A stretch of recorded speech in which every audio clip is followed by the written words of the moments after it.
I tell you what, we cannot do this alone. That's why it's the Big C Church. It's the body of Christ. It's people like other pastors that are here today in our local community. It's guys like Mike Lynch and others. And also it's guys like Brian Bloye, my good friend from Westridge Church. And Brian, we so much appreciate you and Amy and your friendship. And I love the fact, Amy, thank you so much for just reaching out to my wife and being there for her.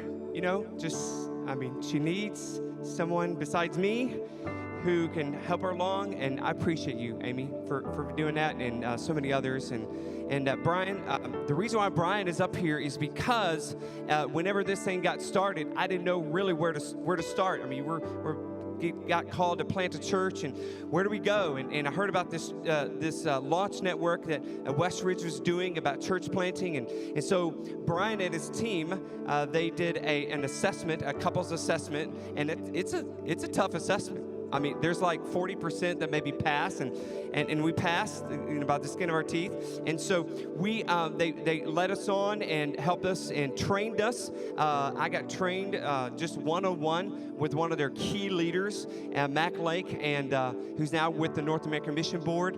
And so they just wrapped their arms around us and prayed over us. And there's even a Sunday school group, a small group at their church that prays for us. In fact, I just got an email from them today and just said, hey, we're praying for you, and just lifting up your church in prayer. And so Brian is here, and I've asked him to stand before you today, and I've asked him to share some encouraging words, because here's what I know about Brian. Brian started Westridge Church about 20 years ago. You just celebrated your 20-year anniversary. And so obviously we're a few years behind that. And Brian continues to develop church planters and love on church planters and their families. But Brian, I'm just going to let you I'm going to leave the stage in just a second, but I want you to share what's on your heart, some encouraging words, and you just share it from your heart. Help us. First of all, I want to just say, first of all, how proud I am of Frank and Suzanne and their family, and this guy right here he's a good singer. You can be proud of this guy. That's awesome. And I remember when, not only when Frank and Suzanne went through assessment, I was so just impressed by them, so impressed by just the passion that they brought, and this just sense of calling to church planting, because it really does take you got to know you're called to do this, and because it's hard. And I remember being at Mac Lake's house and meeting your team and walking away just impressed by the team that they had put together. And then I remember Frank called me one day and he said, listen, he said, I've met these guys, we want to plant in Emerson, and I've met the guys from Lake Point, and they want to meet with me. And he shared with me, I came up here and we drove around here and we talked about, you meeting Neil, and then get a chance to meet Neil tonight. It's just such an amazing connection. This doesn't happen every day. I don't know if you know this, how God has put this whole story together.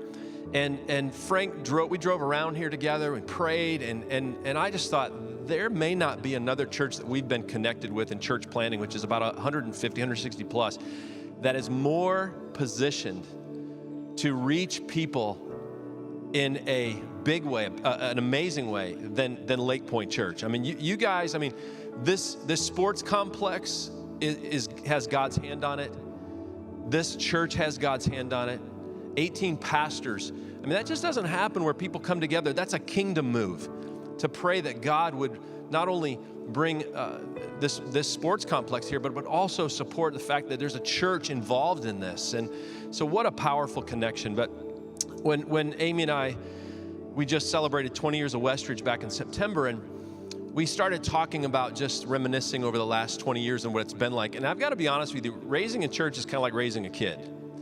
You go through a lot of changes. Every age has different challenges as well as different opportunities.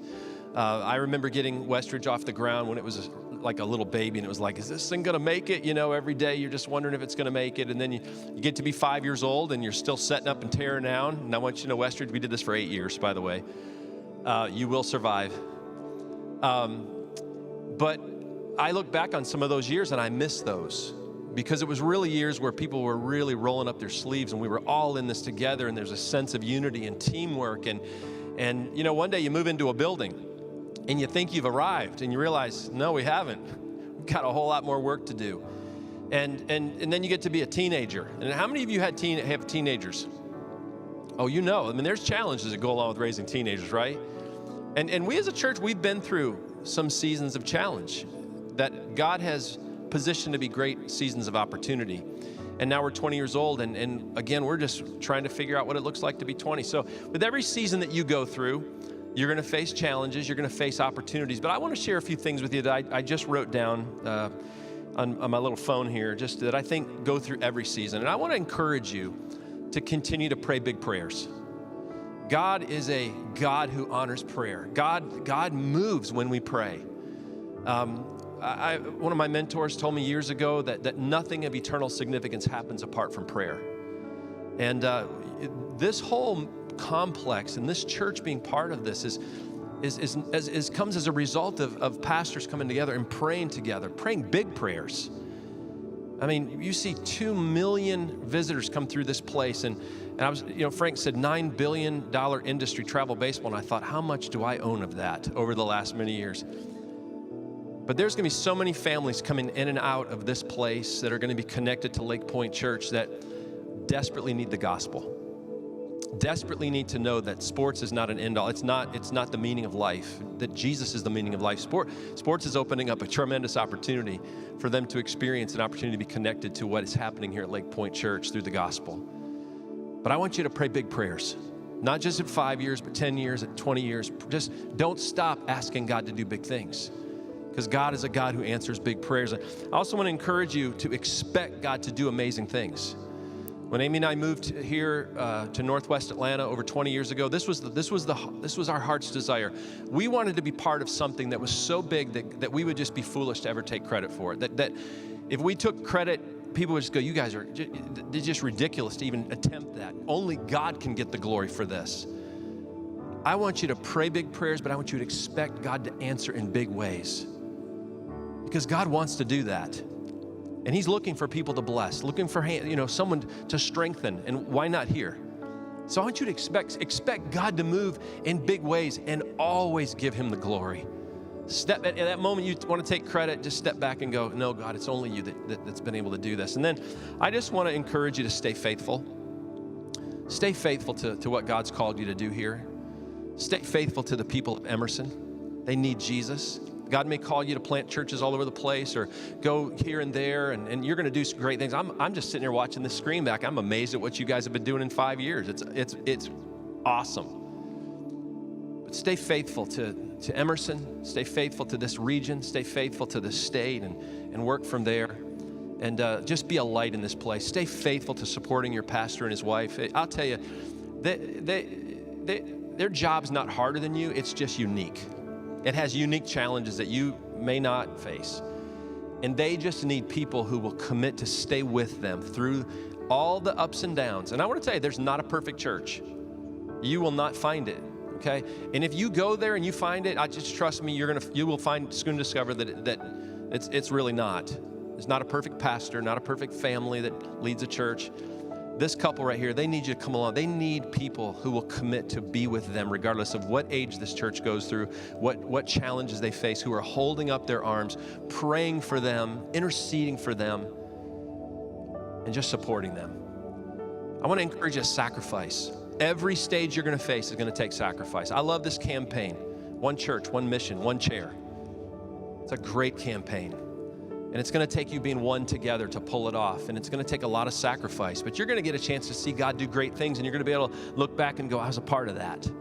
When we met we were portable. And then we had that 5-year anniversary. I was there. We just had our 20-year anniversary.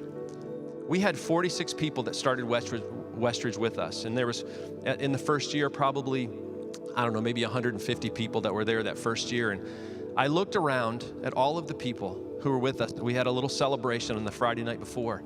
And I thought to myself, these people have stayed with us for 20 years. And they have stories to tell.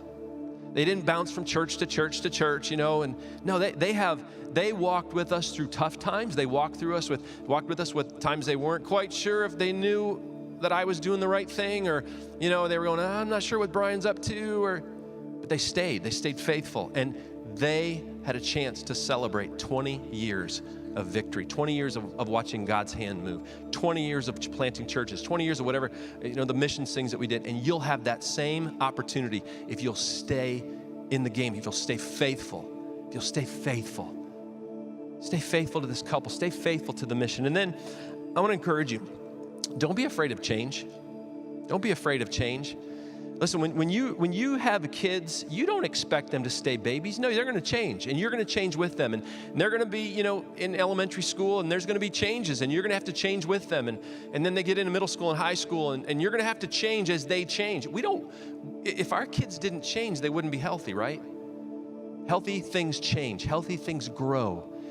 And there's going to be a time where I'm expecting that this place, if you had this same thing, this place would be packed. You have to move this stage way back there, and you'd have seats, and you're going to look around and go, man, I miss when we had however many you have now, 200, 300.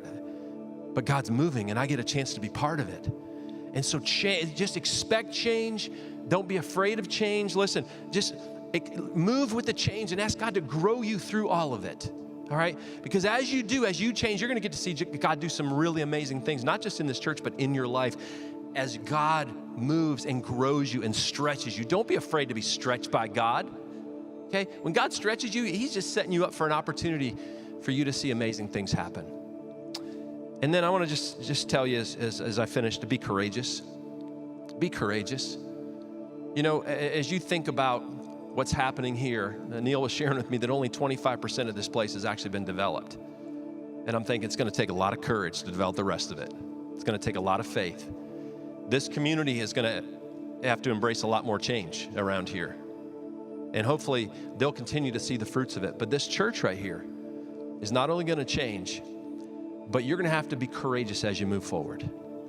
You're going to have to come to the crossroad of fear and say, we're going to blow through this because we serve a big God and He honors faith. And I want to tell you this, okay? As I've said, I've been connected to a lot of churches, a lot of church plants. I grew up in a pastor's home. My wife did as well. There are going to be crossroads all the time that you're going to face as a church. And I watch churches where they just stop. They don't move. Because they come to a crossroad and fear takes over and they just get stalled out. And they stop, and the vision just stalls out. And everybody just kind of sets back and goes, well, what do we do now? When you come to those crossroads, you hold this pastor up, you lift up his arms, you pray for courage for him, he and his wife, that he'll do the right thing, that his eyes will be on God. You support him, and when you blow through that crossroad, you just do it with faith and you be courageous. And there's going to be moments where you're going to fail. There's going to be moments where you're going to stumble. Neil, I appreciate you talking about hurdles. There's hurdles. But you go over them together, and you blow through them together, and you be brave, and you be courageous. Not in yourself, not in your own ability, not even in His ability, but in the fact that God has His hand on this place, and you trust in Almighty God who never fails, who always comes through, who has a track record of promises that He keeps and a track record of faithfulness that runs through not only the history of this church, but if you were to look, He has a track record, a string that runs through your life. He's faithful. So be courageous, be strong and courageous, and watch God do mighty things here at Lake Point. Lake Point Church, I love the fact that you're connected to this Lake Point ministry because I'm telling you, you guys are getting ready to see some awesome things. Stay in with it, be courageous, sacrifice, be faithful, expect change, pray some big prayers, and watch God move in mighty ways.